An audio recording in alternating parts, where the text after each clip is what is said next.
पूजा पाठ जा। आज सारी सुविधाएं हैं, समय पर सब मिल रहा है, और मृत्यु के उपरांत क्या होगा? कुत्ता बनकर धक्के खागा।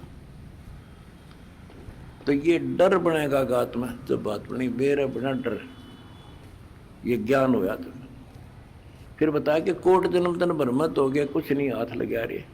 और कुकर कुत्ता, शुक्र सुअर खर गदा, और कौवा हंस बुगारे। तो ये छाती में लगन लगी ये बातें, भाई तो बहुत जुल्म हुआ।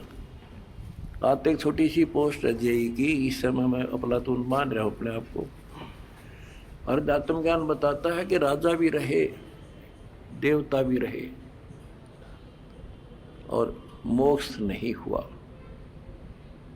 मोक्ष कैसे होगा? गीता अध्याय 4 श्लोक 34 में कहा कि अर्जुन, तो तत्व ज्ञान को जो भगवान स्वयं अपने मुख से बोलता है, गीता अध्याय 4 श्लोक 32 में बताया, तत्वदर्शी संतों से पूछ, और वो तत्वदर्शी संत तुझे वो ज्ञान कराएंगे, उनको दंडवत प्रणाम कर। यानी इतना कीमती है ये ज्ञान, उसी को बताया जाएगा जो कति समर्पित होगा। फिर लास्ट में बता दिया है कि गीता बोलने वाला कहता है कि अर्जुन 18वें अध्याय के 62वें श्लोक में, तू सर्वभाव से उस परमेश्वर की शरण में जा, उसकी कृपा से ही तू परम शांति को और सनातन परम धाम को प्राप्त होगा।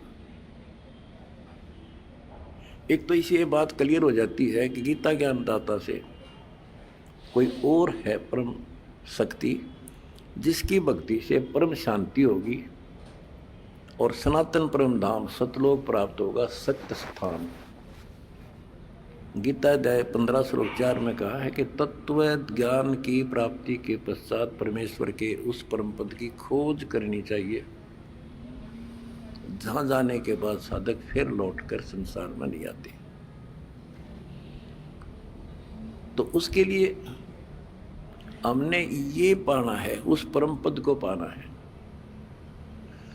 कौन से परम पद को? जहां जाने के बाद फिर लौटकर नहीं आते, जहां परम शांति है, वो सनातन परम धाम है।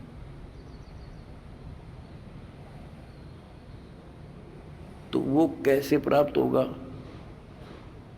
वो तो तत्वदर्शी संत बताओगा। वो गीता के अंदर वो ज्ञान पूरा नहीं है।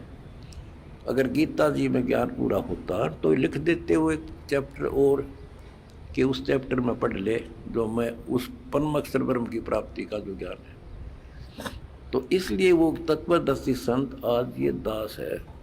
और मेरा निवेदन है सारी पृथ्वी के मानव से, दास ने एक पुस्तक लिखी है, 2-3 पुस्तकें हमारी मेन, एक तो ज्ञान गंगा है।